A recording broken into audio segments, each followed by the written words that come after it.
Hello there. Right, let's get on with it. Okay.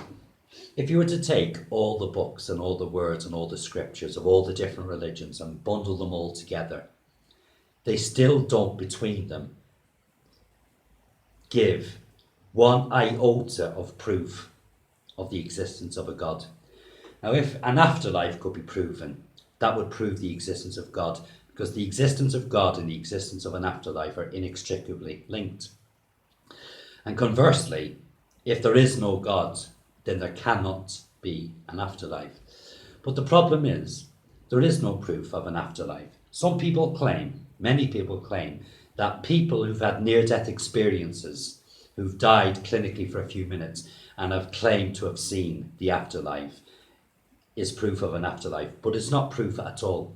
Because for the thousands of people who claim this, it only takes one person to disprove it. It only takes one person to have clinically died for 5 or 10 minutes who saw nothing.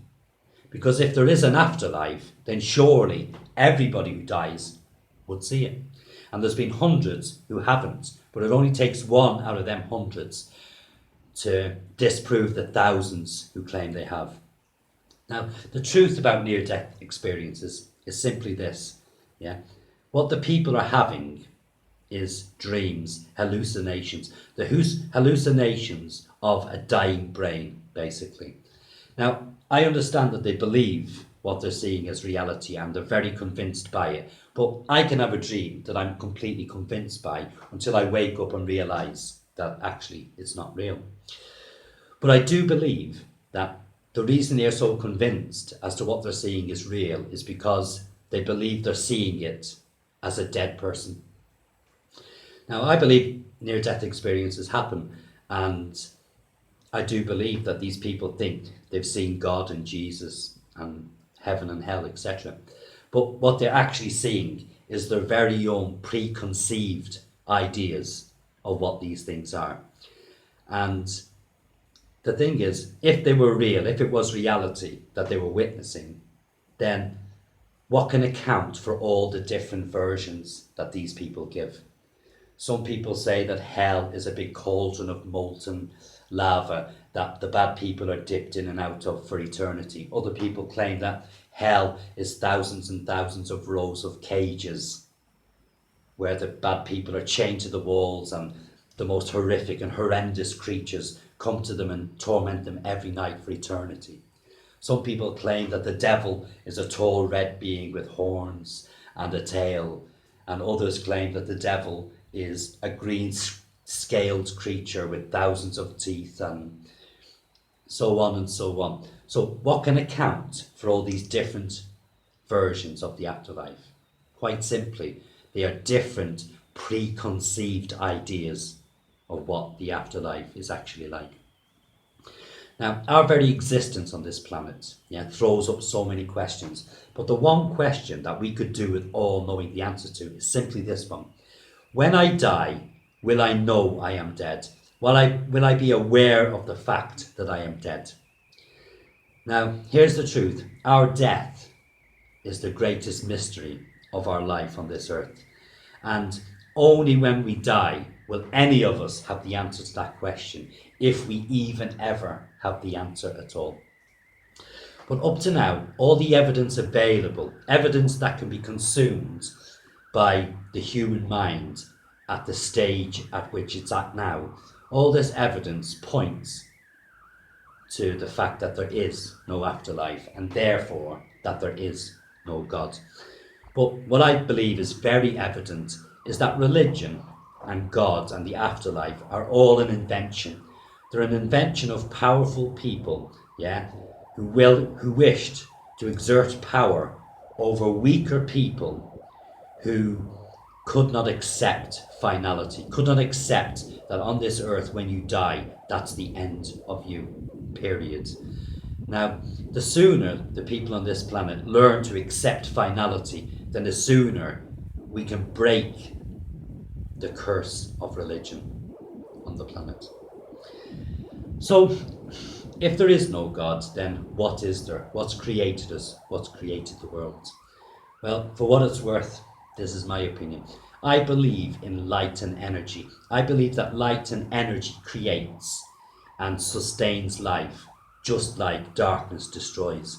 And I believe that light and energy created this earth. I don't know where the light and energy came from, somewhere out in the universe apparently, but I believe that light and energy created the earth and then nature took over. Because I believe that nature is the true law on the planet Earth. I believe that nature creates and evolves all living beings, all living things, including us. Yeah? Because basically we are just another one of Earth's animals. Now I'm sorry to burst the bubble of the millions and millions of people out there in the world who truly believe that the whole universe revolves around them. The fact of the matter is, in the annals of time and in the greater scheme of things in the universe, we are but a mere grain of sand. Our lives and our accomplishments and our achievements mean nothing in the great scheme of things and in the annals of time. Now, it is true that we are different from Earth's other animals. We're different in terms of intelligence and in the feelings we have and in morality, which apparently we have in this thing called our soul. You know, this soul being some kind of an invisible being that lives within us. Now, if you were to go out on the street now and ask 100 people the question, do you believe you have a soul? 99 or 100 people will spurt out the answer straight away, yes, I do.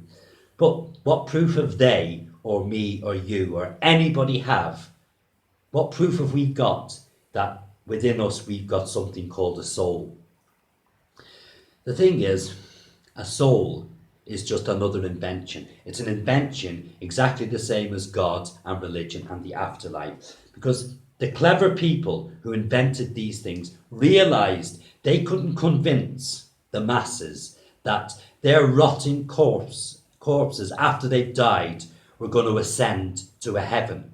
So they've had to invent a soul. So when you die, yeah, poor people, your soul comes out of your body and it's your soul that goes to heaven and lives happily ever after with God.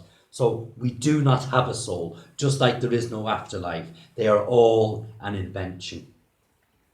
It's like saying, I love you with all my heart. No, I don't love you with my heart. My heart is simply an organ. It's a pump. It's used to pump blood around my body with the main purpose of getting oxygen to my brain, because my brain is actually the nerve center of my body. It's my brain that gives me my thoughts. It's my brain that gives me my feelings. It's my brain that gives me my emotions. My brain teaches me and tells me to feel love, to feel hate, to feel fear. It's our brains that run our body. It's our brains that give us our morality, not something called a soul. But people will still say, well, if we haven't got a soul, how come we've got morality? Well, that's answerable as well. We learn about morality as we grow into this world.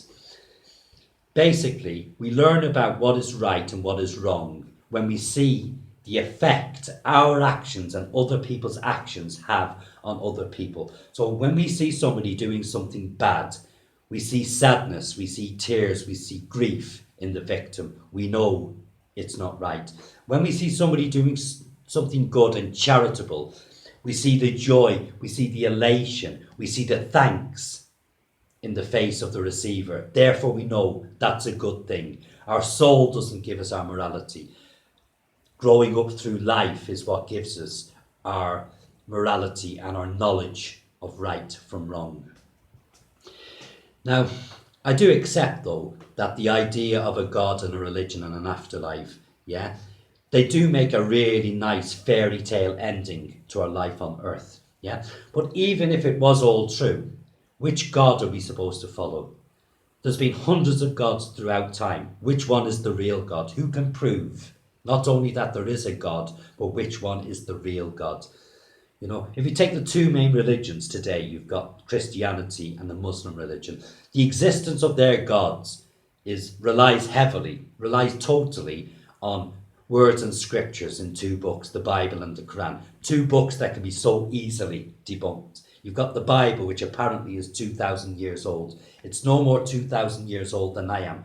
You've got the Quran, a book which was written by a man who went into a cave and came out of the cave with a bunch of directives which suited whose needs? The man himself, Muhammad. So at the end of the day, everything I say and everything believers and disbelievers say cannot be completely, totally, 1,000,000% proven or disproven. Okay, so that leaves us in this life, it leaves us two options. We can choose to live our lives as if all this nonsense is true, or we can choose to live our lives as if it's all nonsense, as I believe it to be, and we can live our lives based on the fact that we only get one shot at a life, and that life is spent on this planet. So the thing is, for me, the best policy, and the one I try to follow, I believe to be this: when you live your life, live a good life. Look after those nearest and dearest to you. Where you can, help anybody who's in need of help. Then willingly help people, and also do everything you can throughout your life not to cause any harm to anybody else. So if it turns out that there actually is a God, and he's this loving, caring, forgiving God, then if you live your life the way I've just explained, yeah, this God is going to welcome you with open arms. And if it's all rubbish and there is no God, then you haven't lost anything either. Because what will happen is, when you die, you will be able to die with a clear conscience. Until next time, guys, God bless. Feel free to share, subscribe, like, comment, and speak again soon. Bye for now.